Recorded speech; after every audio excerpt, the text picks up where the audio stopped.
Hello Chipmunk and Chipette fans, and welcome to another Alvin and the Chipmunks elaboration video.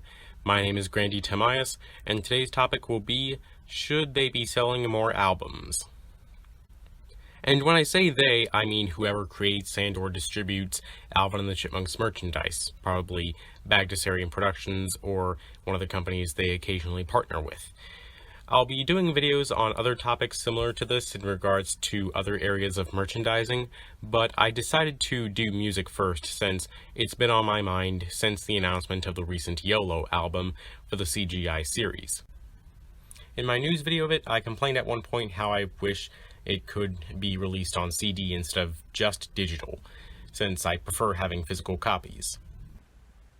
Unfortunately, as far as CDs are concerned, most of the blame probably goes to how, for a long time now, it's all been about digital download songs, making physical things of any media obsolete. Nuts to You was the first album, I think, to have only a download version and no accompanying CD. The album prior to that, We're the Chipmunks, was released on digital around the time the series debuted, and there was a CD version, including a Target exclusive version with 4 additional songs.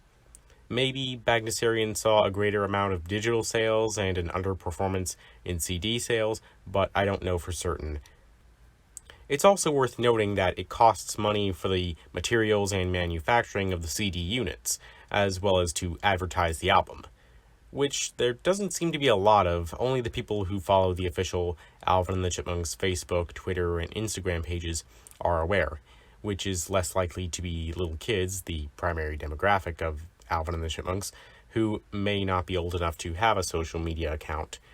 The point is, and I might be wrong about this, without the cost of materials to make CDs, Bagdasarian might not have to risk losing much, if any, money on this YOLO album. Sure, it may have cost them to make the songs in the first place for the show, more on that later, but all they have to do is slap together some artwork for the front, pick out some songs at random, and boom, you got yourself an album. And if it's literally that easy to make, I don't see why we've had 2-year gaps in between the album releases that we've gotten so far. But I'm exaggerating, and it's probably more complicated than that. There are other factors that I may not have seen, so disregard what I just said. I apologize for that rant. Regardless of CD and digital sales, though, one thing that bothers me is the limited number of songs that actually have the honor of being chosen to be on an album.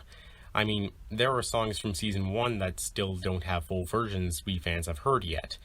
And from what I can tell, again, there may be some limitation that I don't know about, I don't see any reason why they shouldn't be out. The way it works behind the scenes is that full versions of the songs are written and recorded from the start, and they just trim them down to about a minute for the episodes. So what would be the point of making those songs in full if none of the audience members are going to be able to hear those full versions? In fact, Bagdasarian has the opportunity to capitalize on every single song by making them available to the public for a price.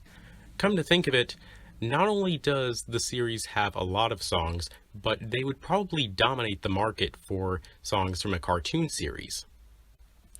Think about it. A lot of cartoons are made to sell things.